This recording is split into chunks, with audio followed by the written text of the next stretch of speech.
You are an expert on Iran. It's your expertise. I mean, that's how you expect a regime as brutal as the one that's been running Iran for the last, 50 years.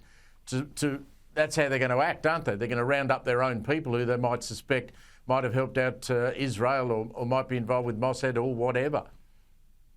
Well, unfortunately, that is the reality, and that was the expectations. I mean, every day of this operation, I've been in touch with Iranians who said to me, please don't stop, but we need the assistance of the international community. Even if not militarily, there needs to be some more support from the international community for the people of Iran who are trying to fight back against this regime. There have been multiple waves of massive protests across the country in recent decades, and every single time, Western leaders in the Western world, particularly Europe and the United States, have really turned their backs on the Iranian people. At least that's how they see it. And instead of holding the regime accountable for their crimes, for their funding of terror proxies, for their nuclear program violations and the development or the pursuit of nuclear weapons, we've seen instead the West give them sanction relief, cut deals, do all kinds of things that really prop up the regime and give them a lifeline in the end. And unfortunately, that's kind of what we're seeing right now, despite the fact that President Trump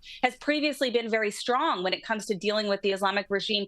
The reality is any deal with the Islamic regime in Iran that leaves this regime intact is already a failure, because they're just going to continue doing the same thing. They're going to continue funding terror proxies if there's sanction relief. They're going to continue targeting their own people. They're going to continue their crimes against humanity, their misogynist rules of whipping and arresting and executing people for removing hijab. I mean, outrageous human rights violations taking place. And yet still, even during the war, the foreign minister of that regime was invited to speak in the UN Human Rights Council. I mean, as Israelis, we know that this is hypocritical because there's a lot of problems in the United Nations, but this is just beyond the pale. I mean, it's a slap in the face to the Iranian people who are fighting with everything they have to push back against this regime. And in fact, we've seen really unprecedented solidarity between Israelis on the ground at the civil level and Iranians on the ground at the civil level. Unfortunately, in their case, it does actually or can actually threaten their lives. And